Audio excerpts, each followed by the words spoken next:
I am Tom Bethel. I am a visiting scholar at Nasi. I repeated that title for the benefit of the people who threw me out of Harvard all those years ago. Off again.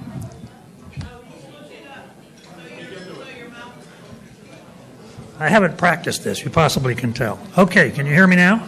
Okay, great. This is a flaccid microphone.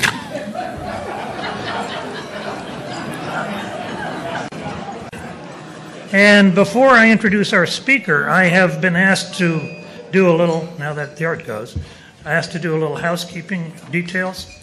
The first of which is to thank our dinner sponsors for their generosity in making this possible.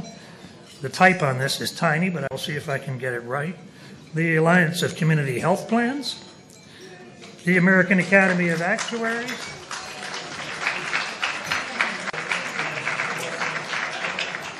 America's Health Insurance Plans, Baker, Donaldson, Bierman, Caldwell, and Berkowitz, PC. ElmanAnnuity.com, Foley Hogue, the National Committee to Preserve Social Security and Medicare,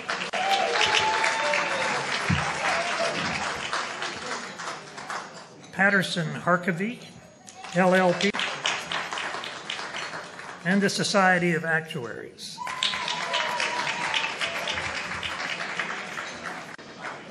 If you enjoyed the food, say something nice to them on your way out. A couple more details that we didn't attend to earlier this morning. I used to work for Bob Ball, and Bob used to tell me that the single best decision he ever made was hiring Pam Larson to be the director of Nasi. I've never questioned his judgment.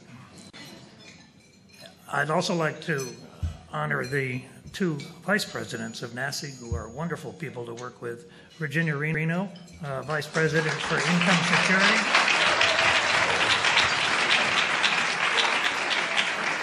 and Lee Goldberg, the Vice President for Health Policy.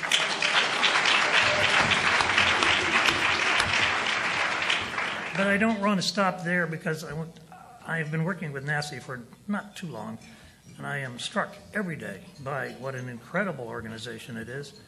It's a very small organization, but it plays big, and the staff are fantastic. And now I'm going to attempt to walk down the hall and see if I can name them in order, and I'll probably leave somebody out, but I want to acknowledge them all. Elisa Walker,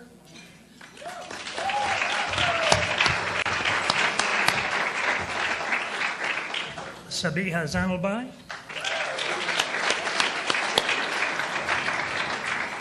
Jennifer Clark, Jasmine Tucker, I think the next office is Ashita Sengupta, right after that, Yolanda Hampton,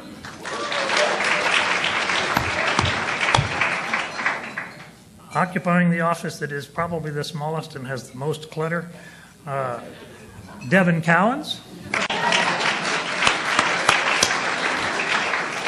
Christine Clinio,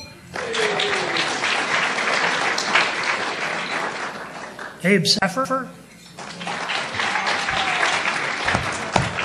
and out front making it all work is Christine Coggins. I don't know if she's here today.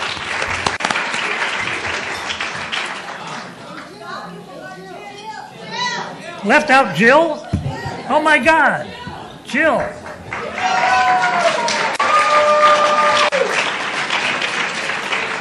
In my mind, your office is dark because you've gone home to take care of Alexander. That's all I can tell you. It's my only excuse. Sorry. So, wonderful group. And without them all, we would not be here and this would not be happening. Now I think I can get to the main part. I have one other thing, however, I have to add. I had the most unpopular job here today, timekeeping. And one of the panelists suggested that I should be applying my criteria to myself. So I am going to do it. I'll see if I can do this right. On Sundays and Wednesdays, readers of the Los Angeles Times can count on being exposed to fresh ideas, strong opinions, and some remarkably clear and cogent writing, because Sundays and Wednesdays are the days when the Times publishes Michael Hiltzik's column on business and economic issues. Sometimes, I've lost it here, sometimes he writes about subjects near and dear to everyone in this room. In a recent column, for example, he introduced his readers to the Leninist strategy, the famous, to some people in this room, paper written by Stuart Butler at Cato in 1983, advocating a split-the-generations divide-and-conquer strategy to undermine public support for Social Security and pave the way for privatization, a strategy still very much in use. Michael's January 13 column began, about the last thing you'd ever expect is for conservatives to draw procedural lessons from the founder of the Soviet state. After setting that hook for his readers, he then explained why virtually every proposal to quote-unquote fix Social Security and Medicare has a political rather than a fiscal rationale, and then went on to show why here, I'm quoting him here as in so many other categories, the savings from making a dramatic change in an established program are illusory. Some bargain. Lenin would be pleased. The only bad thing I can think of about his column is that the Washington Post is not enlightened enough to carry it. Michael has been a reporter for close to 40 years, including stints as the Times financial correspondent in New York City and running its bureaus in Nairobi and Moscow. He was nominated for the Pulitzer Prize for his coverage of healthcare issues in California in the mid-1990s and won the Pulitzer in 1999 for exposés of corruption and payola in the music industry. He is also the author of 5 books, including a 2005 book with the subtle title, The Plot Against Social Security, How the Bush Administration is Endangering Our Financial Future. I have to ask, Michael, don't hold back. How did you feel about it? More recently, he has published 2 best-selling books, Colossus, Hoover Dam and the Making of the American Century, published in 2010, and The New Deal, A Modern History, published a few months ago. I'm going to hold the book up at this point because it says to do that in my notes, and tell you that it is available for sale outside, $30, cash, credit, checks, whatever. And if you ask nicely tonight or tomorrow, I suspect Michael will autograph it for you. I can tell you it is a terrific book. As many of you know, before he took office, Franklin D. Roosevelt was widely dismissed by what we would now call the chattering class. Probably the most famous dismissal was handed down from on high by Walter Lippmann, the leading pontificator of his day. Mr. Roosevelt is a highly impressionable person without a firm grasp of public affairs and without very strong convictions, Lippmann wrote in January 1932, a few months before the election. Franklin D. Roosevelt is no crusader. He is no tribune of the people. He is no enemy of entrenched privilege. He is a pleasant man who, without any important qualifications for the office, would very much like to be president. Proof that the media were getting things wrong even then. After hearing Roosevelt's inaugural speech, which we remember today for the wonderful sentiment that the only thing you have to fear is fear itself, Supreme Court Justice Oliver Wendell Holmes made a much more insightful assessment. This new Roosevelt, he told one of his former clerks, is just like his cousin Theodore, a second-class intellect, but a first-class temperament. And what this country seems to need in a president right now particularly is exactly that. In this fascinating new book, Michael Hiltzik offers page after page of insights about how that first-class temperament in the White House managed to create the New Deal, operating not from any grand plan, but instead making it up as he and his advisors went along, often in considerable confusion.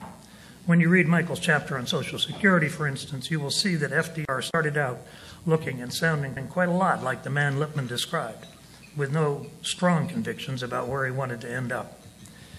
The person in his administration with strong convictions was Francis Perkins, FDR's labor secretary. Did I hear applause?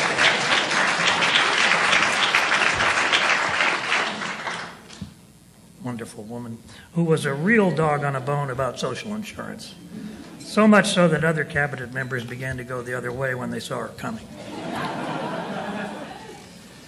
At that time, Roosevelt was also keeping a wary eye on the rising tide of public support for pie-in-the-sky pension plans being touted by men whom he regarded as potential threats to his reelection in 1936. So the enactment of Social Security in 1935, which FDR ultimately came to consider his most important legacy, can be seen as a shining example of political expediency transformed into a great and lasting cause led by a great orator. President Obama, please copy. To tell us more about the lessons of history, please join me in welcoming Michael Hiltzik to this conference.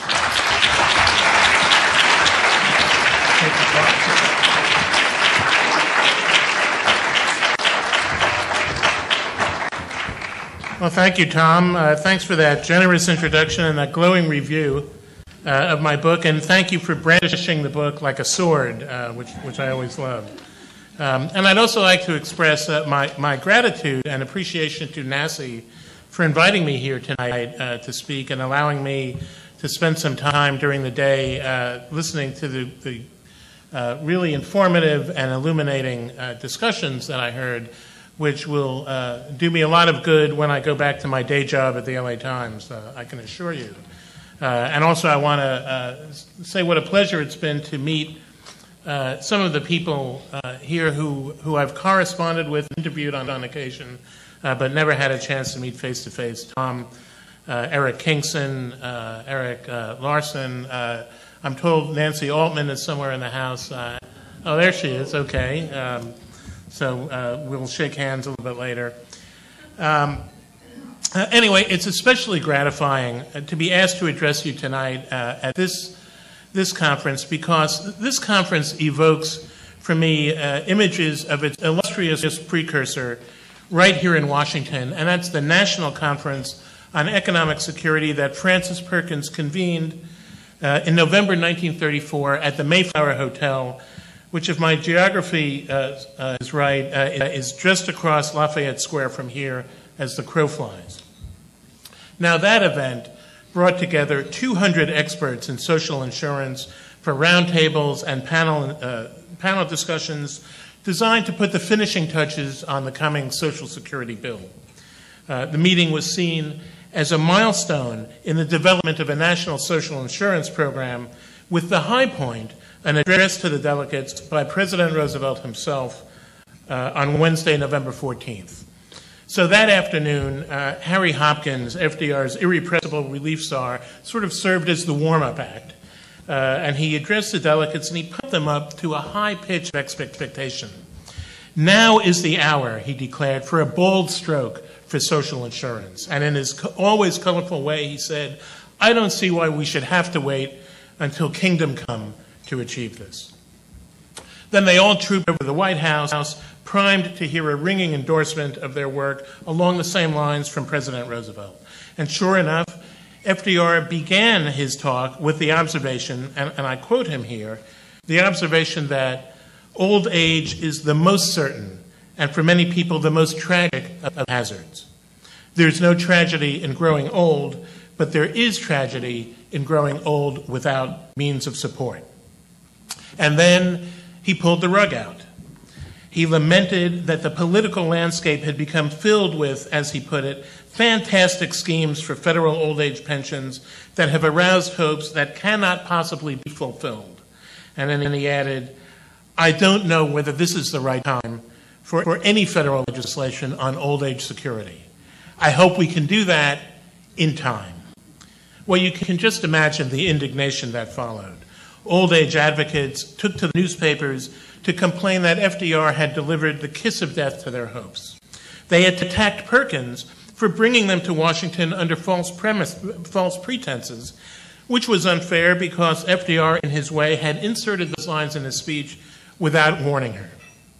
The press wondered whether Roosevelt had ever been serious about social insurance at all.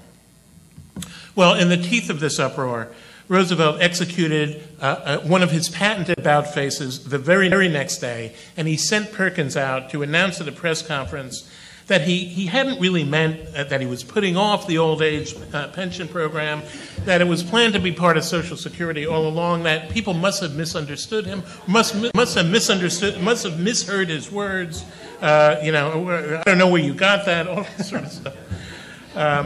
And she said that the old age program would be in the bill. That was guaranteed. And that commitment was indeed honored a few weeks later when the Social Security bill was presented on Capitol Hill. Now, I tell you this story to give you some sense of Social Security's difficult birth, so that we can talk about the political and economic compromises that had to be made to launch a program that millions of Americans take for granted today. And I think it's important to go back to the beginnings to help us think about the best way to grapple with the vast gulf of misunderstanding that exists today about how Social Security works and what its drafters expected it to be, and how over the last 7 or 8 decades it really has met those expectations that were set for it in 1935. Now, those of us who have taken the preservation of Social Security as a cause, and I know that includes many, if not most, maybe all of you in this room, well, we've all learned by bitter experience that assuming the challenge of communicating the facts about the system to our readers or our clients or our political leaders resembles the torment of Sisyphus, who, if you know your myths, you know he was condemned to rolling a boulder up a mountain only to see it roll back down again every time he got to the summit. Then, of course, he'd have to start over. So as much as we might talk or write about how the Social Security Trust Fund actually possesses real assets backed by the full faith and credit of the United States government, or how the program isn't broke but is actually running a surplus today, or how raising the retirement age isn't really all that simple if you recognize that life expectancy is only an average and that millions of Americans don't have the luxury of waiting to retire until they're 70 or even 67 or 66 or even 65. And just when we might get to the point when we think we've gotten these facts across, well, some former Commerce Secretary says that the trust fund owns nothing but IOUs, and a candidate for president slanders it as a Ponzi scheme. Or a former senator from a certain western state puts it in people's heads that Social Security's drafters figured that most beneficiaries would die before they were 57, and that's why they set the retirement age at 65. And we have to roll the boulder all the way back up the mountain again. So there's a lot of ignorance out there about Social Security, and especially about its origins as part of Franklin Roosevelt's New Deal. Some of it is willful ignorance, some of it is wishful ignorance, and some of it is just plain lack of knowledge. But I think one way to try to close this gulf of ignorance, and I know we'll be talking more tomorrow about remessaging Social Security, but one way is to return to first principles, to recover for the American public the circumstances that prevailed at the time of Social Security's gestation, and thereby explain why we have it and why it is what it is, and why it's still so very important, if not more important than ever. So let's return to that moment in November 1934 when FDR, ever so briefly, talked about setting old age pensions aside. Well, several factors led the president to back off, circumstances that are perfectly understandable today, especially while we're still feeling the effects of a severe economic downturn. There was, for example, a very powerful old person's lobby. This was the Townsend movement, founded by Francis Everett Townsend, an elderly physician from Long Beach, California, who had concocted an idea for a quite extravagant monthly government pension for every American over 60, assuming he or she was of sound moral character and didn't have a felony on his or her record. Well, this was the nation's very first mass movement for the elderly, and it was spreading rapidly east from the West Coast. And in 1934, had actually elected a representative to Congress whose the only plank in his campaign had been enacting the Townsend Plan. And in its rhetoric, especially in its devotion to a constituency that felt it had been cast to the economic gutter by the Depression and left behind by the nascent recovery, it sounded then very much like Occupy Wall Street and its cousins sound today. Many of the features that ended up in the Social Security bill were deliberately developed in Congress to address the demands of the nationwide Townsend clubs. But there was a much more generalized feeling that the Depression and the recovery that was just then taking shape had left too many families burdened with generational responsibilities they could not meet on their own. And let's not forget the dramatic change in attitudes toward the federal government and the attitude of the federal government that had come into Washington with Roosevelt and the New Dealers. This was the idea that there was no getting away.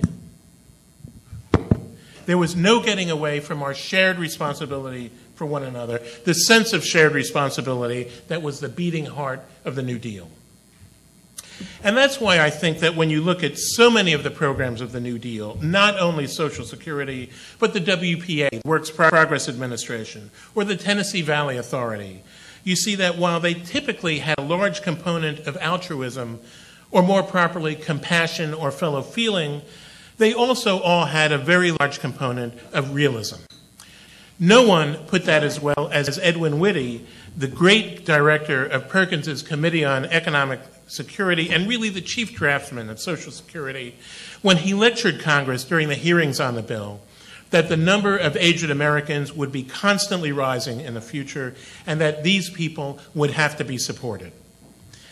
It is a fact, he said, that no matter whether a person works in a small establishment or a large one, whether he works on a farm or whether he works as a domestic servant or in a factory, there's one common characteristic, which is that everybody grows old.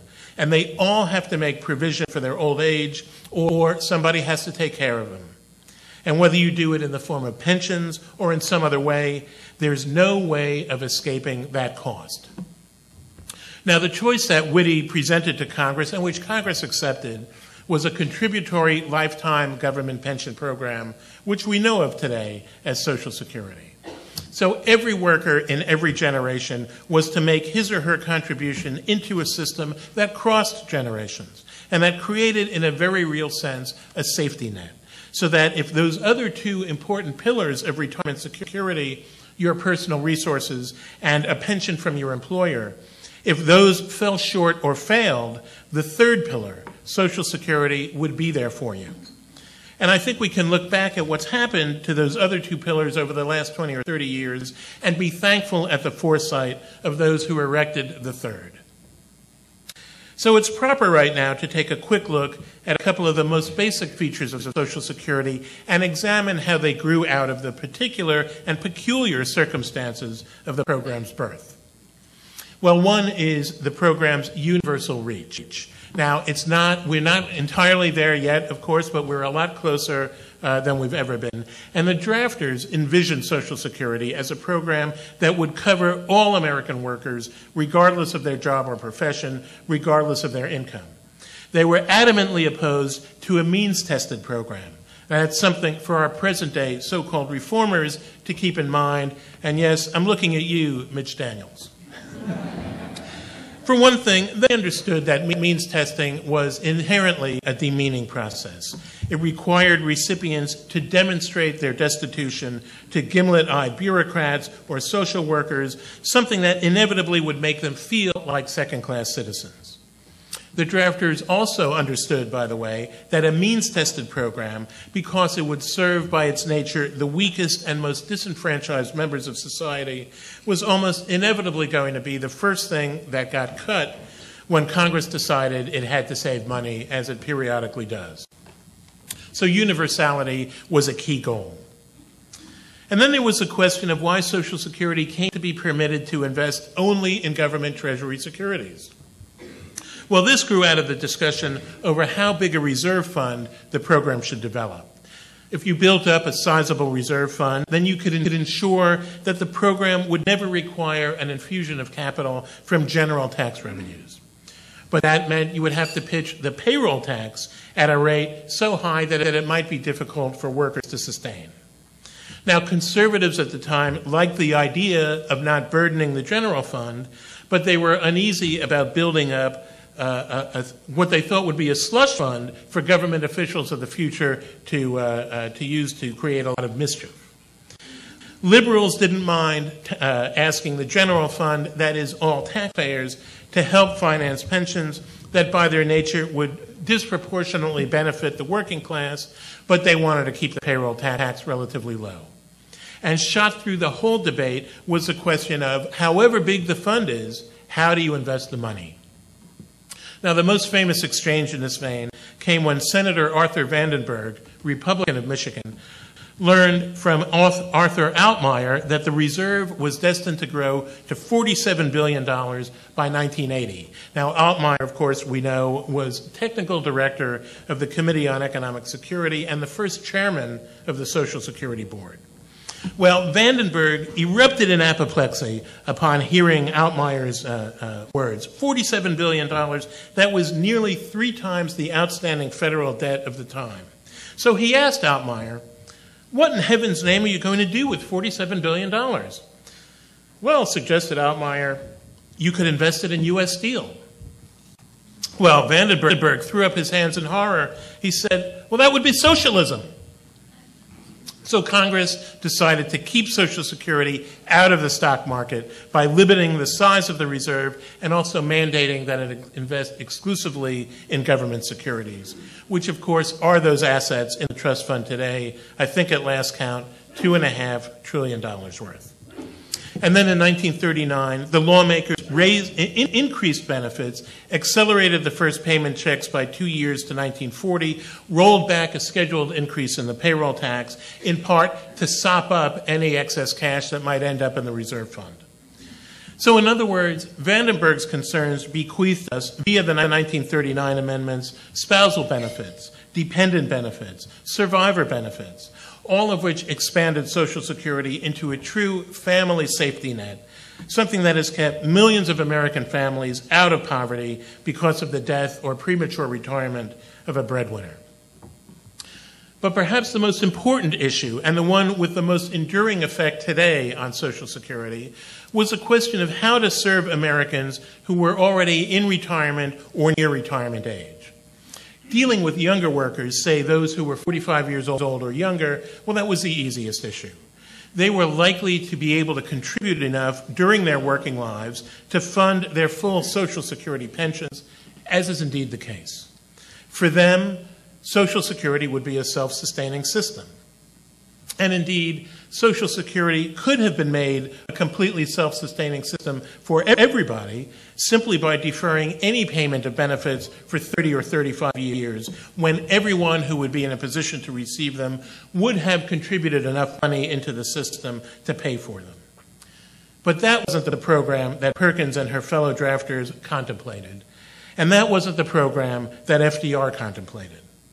As Perkins put it during the congressional hearings, most of us want to see something done about those who are now old or middle-aged and approaching this crisis of insecurity in their lives before them, to contribute an answer to the general pool of distress and suffering and lack of purchasing power, which has precipitated and increased the depression in these last 5 years.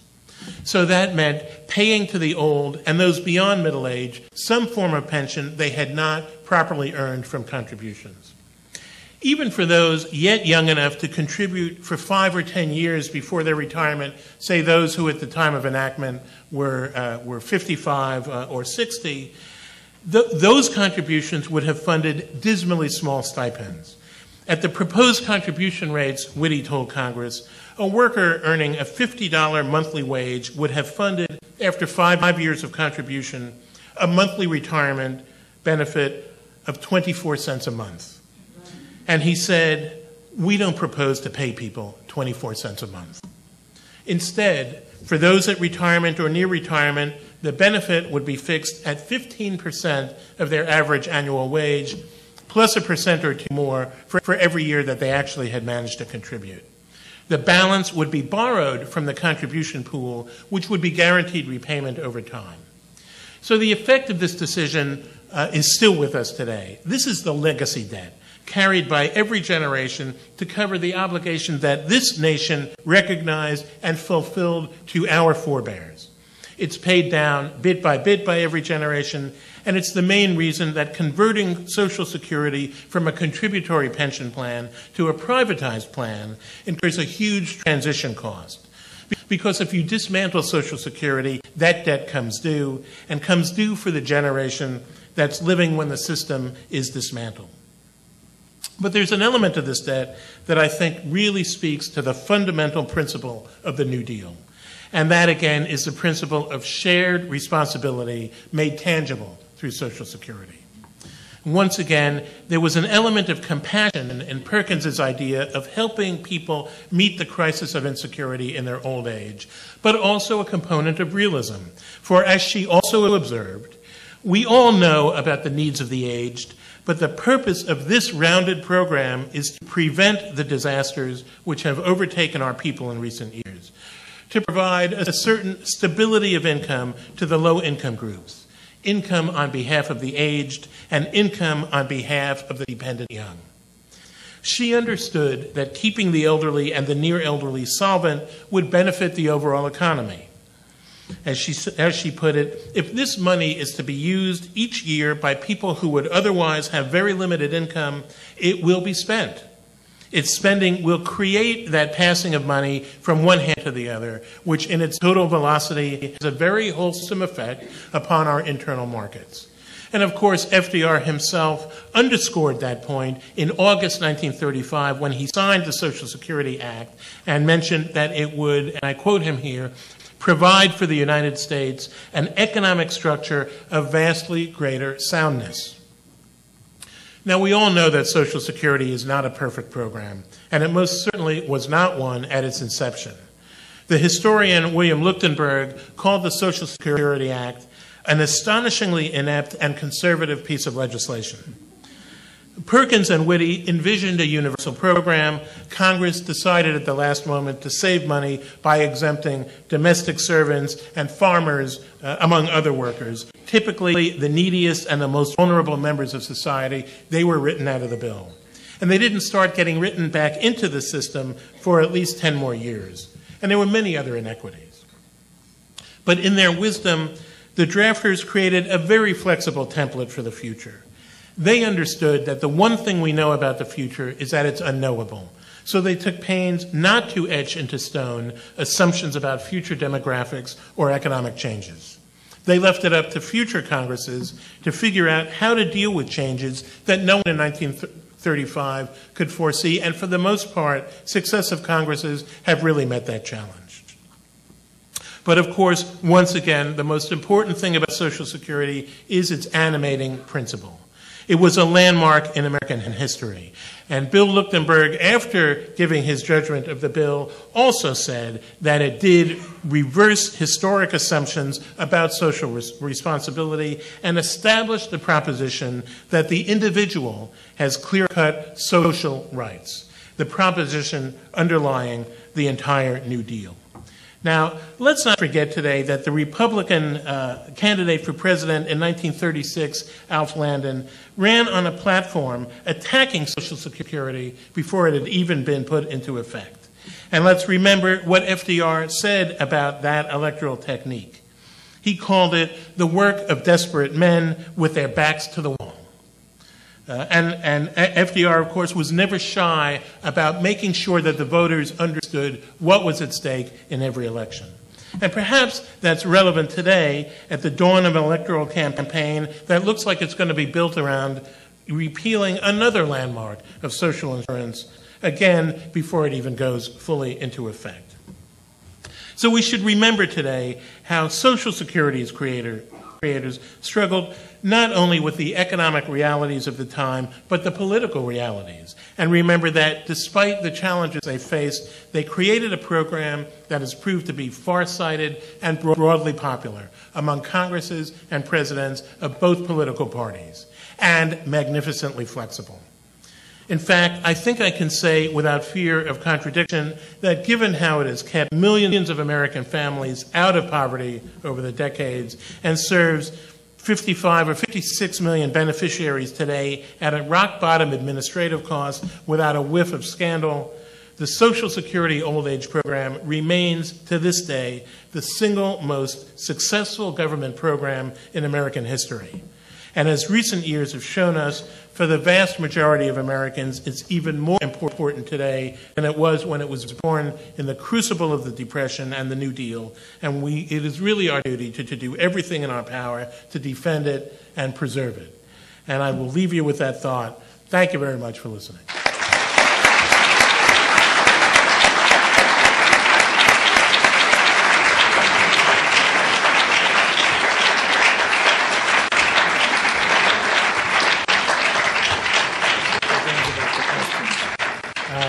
Yeah, and if anybody has any questions, I'm here. On that subject, we no longer have the standing mics. We have Elisa Walker ready to run with the portable mic. And while you're thinking about questions, I will attend to a couple of things I managed to overlook. I was trying not to overlook things. One of them is to thank our major contributors, the AFL-CIO,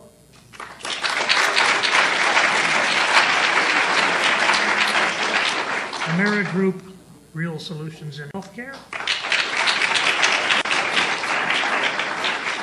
the Institute for Health Policy, and Cuba. And while I was listening to Jim, I was sitting facing the table where there are two people that I completely failed to mention earlier and would like to acknowledge now. Janice Gregory, our outgoing president, who is a terrific person to work with, very hard on us in terms of standards. I have heard more than once that Nasi's work should be unassailable. I commend you for that adjective, and we rarely succeed in living up to it. But it's fantastic to work with somebody of such skill and grace, and pleasure to work with. The other person I want to acknowledge, Janice is outgoing in a few months, I guess, right? End of June, so we have a few more months to wrestle with her standards. Lisa Mensa, who is our chair, I don't know what to say about Lisa other than that I love her, and she is unbelievably supportive of the staff of Nasi. She is a person of enormous resourcefulness in the field of trying to improve the financial well-being of people who most need help. And her work at the Aspen Institute is groundbreaking on that. Her work at Nasi, I think, has just really been incredibly supportive, and we're lucky that she has one more year run on her term. Thank you very much.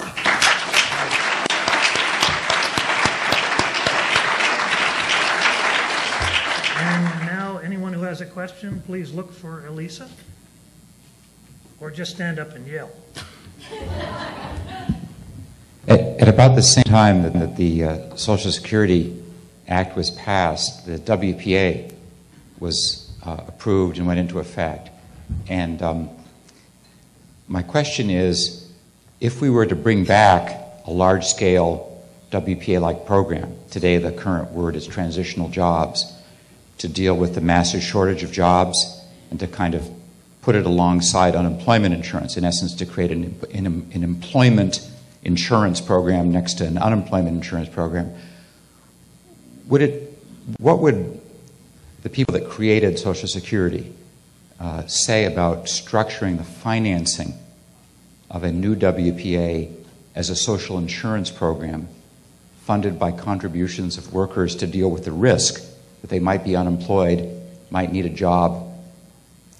Or to what extent do you think that it should only be considered as a program funded out of general appropriations?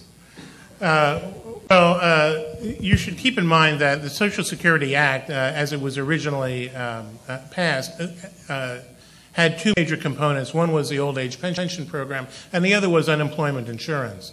In fact, at the very beginning of the deliberations of the Committee on Economic Security, it was thought that unemployment insurance, nationalizing or federalizing unemployment insurance, was really the number one task that they faced.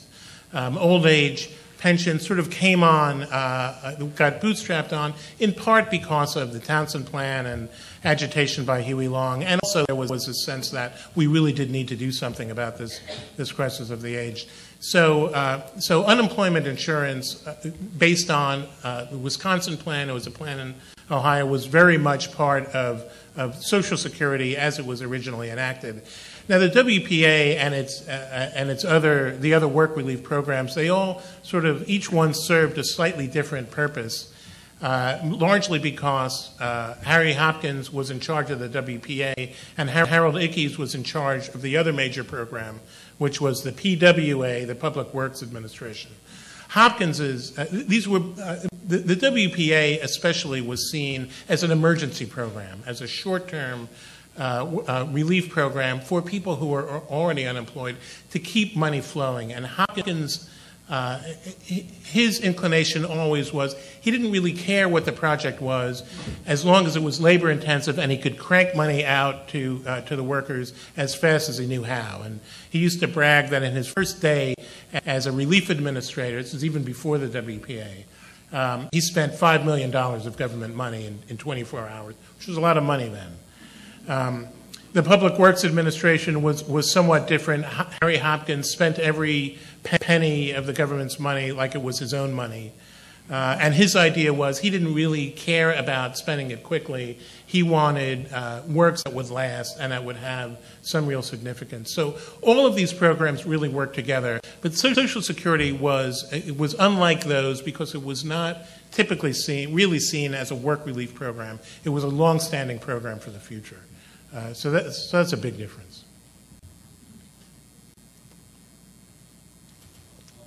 Okay, John? Michael, why do certain presidential candidates still attack Social Security as illegitimate? What's your view on what's behind that? I think that's part of those candidates' view that all government in some sense is illegitimate. It's amazing. I found it amazing in this last year or so to hear the constitutionality of Social Security once again put on the table. I don't think there's any doubt about it. The Supreme Court spoke in 1937 in 3 cases in one day, all of them written by Judge Cardozo in the most impassioned, poetic, heartfelt way. His decisions are worth reading just for the quality of his prose, much less for, not to mention the importance of the majority decision. I think that the questions about the legitimacy of Social Security in the broad sense, as I said, it goes into this theme of government illegitimacy, which is something that I think FDR had no truck with whatsoever, and that we shouldn't either. And I think probably there's a certain element of trying to use that question as a cudgel against the health care reform bill, which is structured in very much the same way, and that is through the tax system. And as you may know, Social Security was structured as sort of a tax program because 2 Supreme Court justices separately went to Francis Perkins and said, by the way, if you're wondering about how to inoculate it from being overturned by us, do it through the tax system, because we made a decision in 1927 that made it clear that the federal government had virtually unlimited taxing power, and as long as you do it that way, we won't touch it. So, well, I think we can only hope that long-standing precedent doesn't get overturned by some ill-considered members of the Big Nine here in D.C. Let me ask you a question. I don't know if this is true, but I remember hearing at one point that one of obviously many motivations in Social Security was to provide a way for people to retire and therefore create some openings in the job market and to help with the unemployment situation. Is that true? And I don't know, are there lessons for sort of job creation as well out of this whole thing? Well, I think there's no question that is a known economic effect. That if you provide older workers with reliable retirement security, they will retire, and you do make room for younger workers. Now, I don't think that doesn't really work when you're in a situation like today, where there's an excess. There's no shortage of labor. That wasn't really much of a motivation by the drafters. I think it was acknowledged now and then during the course of the hearings by Edwin Whitty that yes, you will have people retiring, but the problem then really was much more that you had a lot of elderly workers who wanted to still continue working and couldn't because there were no jobs for them. So it was a somewhat different cast on the way they thought about it then. But the economic effect is well understood and in most economies really important. At least. I'm curious, why did you write the book now?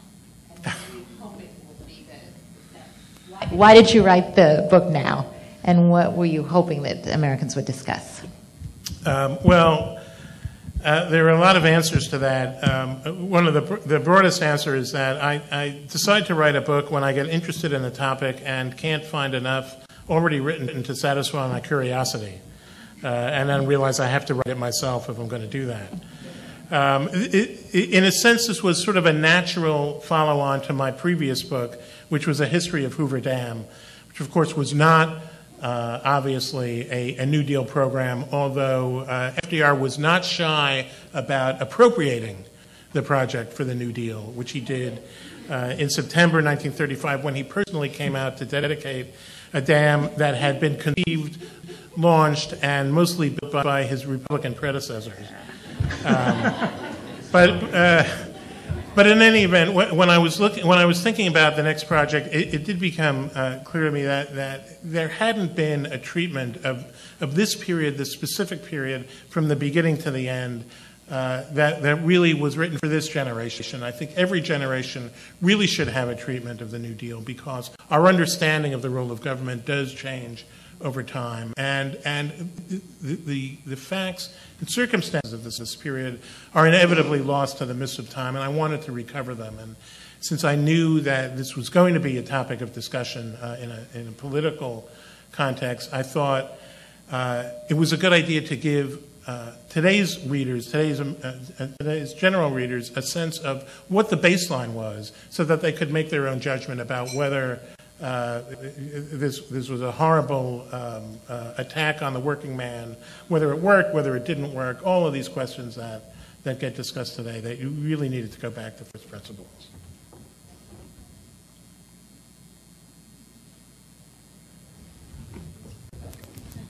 One more. If there are no more questions, There's one more. One more. Okay, good. Michael, I was just wondering if you could speak a little bit about today's demographics and if there's a reason to change the program based on the numbers of older workers versus younger workers in the system. Well, a couple of points to make. If you're talking about the worker-retiree ratio, I think many of us who followed this issue over the years and those who've analyzed it carefully believe this is basically a red herring. That the way it's usually articulated is that, gee, when Social Security first began, there were, whatever the number is, 30 workers for every retiree, 16 workers, and now there are only 3 or 2 or what have you. In terms of Social Security's fisc, so to speak, that's not really relevant. For one thing, the reason there were so many workers paying into the system at the inception compared to retirees is that, first of all, contributions started on January 1st, 1937, and the first checks didn't go out until 1940. And at that point, the number of retirees ramped up very, very slowly. It started small, ramped up slowly. And what you saw was the ratio came down very sharply and hit about 4 or 3.5 in, I think, the mid-60s. And it's been very, very stable since then. Now, I think we expect to see a drop as the baby boomers retire, but the last time I looked at the trustees report, and I think Steve Goss has been here for some of today, I don't know if he's still in the room, it looks, it may trend upwards again. So it's been stable. In terms of the structure of the financing of Social Security, it's a sideshow. It doesn't really apply. And then there's this other question of longevity and life expectancy, which I talked a little bit about. And once again, we know that life expectancy, yes, has increased somewhat from 1935 to 2010, but not nearly as much or as significantly as people say. Often you see really enemies of Social Security saying, well, the life expectancy at birth in 1935 was X, and it's now Y. And of course, it's not relevant because that then brings in changes in child mortality that really skew. And the relevant figure is, what's the life expectancy at 65? Whitty, in 1935, during the hearings on Social Security, said, look, the average life expectancy for a 65-year-old male is 71 or 72. For a female, it's closer to 75. So he understood, everybody understood at the time, that people were going to be spending a lot of time in retirement and that the program had to accommodate that. And of course, we also know from the work that Peter Orszag and Peter Diamond did, and I know that it's not universally admired in every respect, that we don't know that life expectancy is going to continue to rise because, my son, who was 3 feet tall when he was 8, didn't end up 20 feet tall when he was 28. So, and a tree doesn't grow to heaven, and we don't know what the trend is going to be. So at the very least, you need a dynamic system there that will accommodate pluses and minuses. So. Okay, one more question in the back. I think there's an argument to be made that whenever anyone writes history, even of the distant past, or if the fairly recent past, it's always with reference a little bit to what's going on now. And so I have to ask you, given the fact that we have a major healthcare law that was very messy and very unsatisfactory to everyone that was passed the year before last, at a time of great economic stress by a president who was being attacked savagely by the other party. Sounds familiar. What do you see as the parallels? Do you think that this represents a period when something really transformative could happen, like very inspiring, like you're talking about with the New Deal era? Or is it different? Is it not as hopeful? How do you see that? Well, it's very much the same, and it's very different. One thing that I discovered, I think anybody who studies the period of the 30s realizes, is the very odd, spooky similarities between those times and today. Everything right down to the political rhetoric and the way that President Roosevelt was attacked. The very vocabulary that was used against him is very similar to what you hear today. I mean, there were questions about his birthright. Just some things really never change. And indeed, there were the issues did arise about the scale of government spending during the New Deal, which was nothing compared to the scale of government spending or the ramp up that we've seen in recent years. But it did increase substantially, both as a percentage of GDP and in terms of the size of the deficit. Your conservatives in both parties were railing about this insane level of spending. In fact, I should say that Franklin Roosevelt, during the 1932 campaign against Herbert Hoover, railed against the scale of federal spending. He said it was completely insane. It was spendthrift. And in fact, a famous remark, at least to those of us who've studied the period, and it's in my book, from Mariner Eccles, who was a Utah banker who eventually became Roosevelt's governor of the Federal Reserve, who was watching the campaign at that point from afar. And he said that listening to Hoover's and Roosevelt's speeches, you almost have the impression that they're reading each other's lines. But in any event, once the New Deal was in effect during the first term and into the second term, there was a lot of pressure from conservatives in Congress to ratchet back. And there was pressure from the cabinet, Henry Morgenthau in particular, to ratchet back. Morgenthau was constantly bugging the president to end programs prematurely, really, as we know, because a lot of the stimulus flowed out of the system in 1937, and we got the Roosevelt recession as a result. So there are lessons from that, and there are a lot of similarities. We see the same thing, and yes, a lot of it does have to do with the fact that we are at a point when the economy is under tremendous stress and strain. Politics are under stress and strain. We have in the White House somebody who is relatively new. I mean, Roosevelt was relatively new to Washington politics, although, of course, he had been an officer in the Wilson administration. And somebody who was seen as untested. And we do have programs that are being proposed and enacted that really do challenge the status quo, and I think that's where you get a lot of pushback. They challenge the status quo socially, they challenge the status quo economically, they challenge the status quo on Wall Street and in the banking industry, and of course those industries are much more powerful today than they even were then. And for some strange reason, they're not held in as low esteem today as they were then, although they're not universally admired. But there's no comparison to the way people thought about Wall Street and the banking industry in the 1930s, because that had been really cataclysmic beyond anything that we've experienced. So there are similarities, there are differences, but I do think, and this is a point I alluded to a little bit, but I think is really important, is that Franklin Roosevelt never shied away from a fight where the defense of his program was at issue. He always brought the fight to the other side, and as I said, he made sure that the voters understood what was at stake, and even more important, he made sure that the voters understood everything that had been accomplished.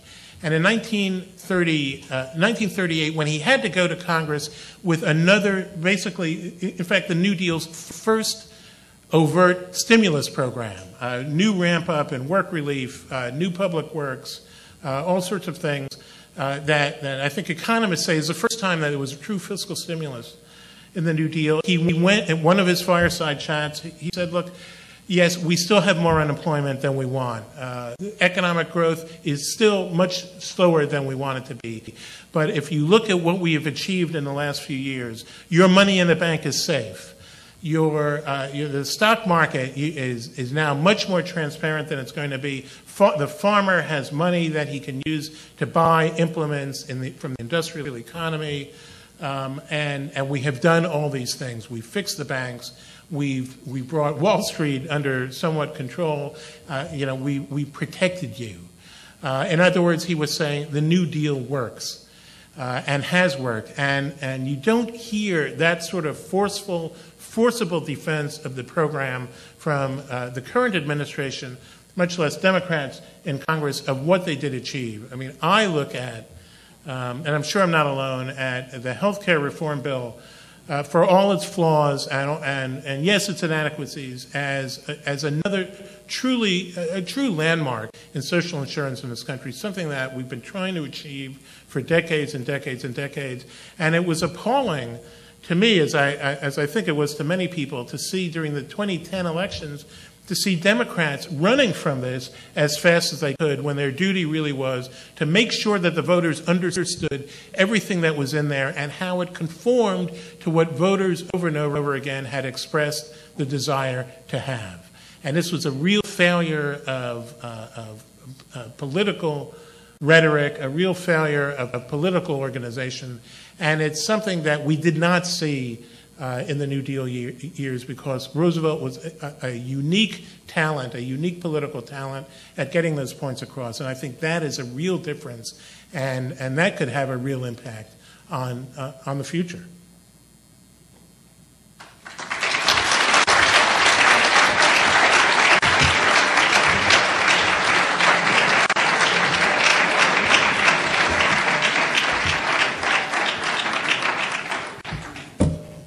We will adjourn, but I've been reminded to plug the book again, which is a pleasure. And copies of it are outside. It is for sale at $30. Christine, what's the deal? We can take... We take cash, check, credit card is possible, but we prefer cash or check. Thank you. My signature is free. Michael's signature is free, and he will be able to sign books in the morning also. Thank you very much, everybody.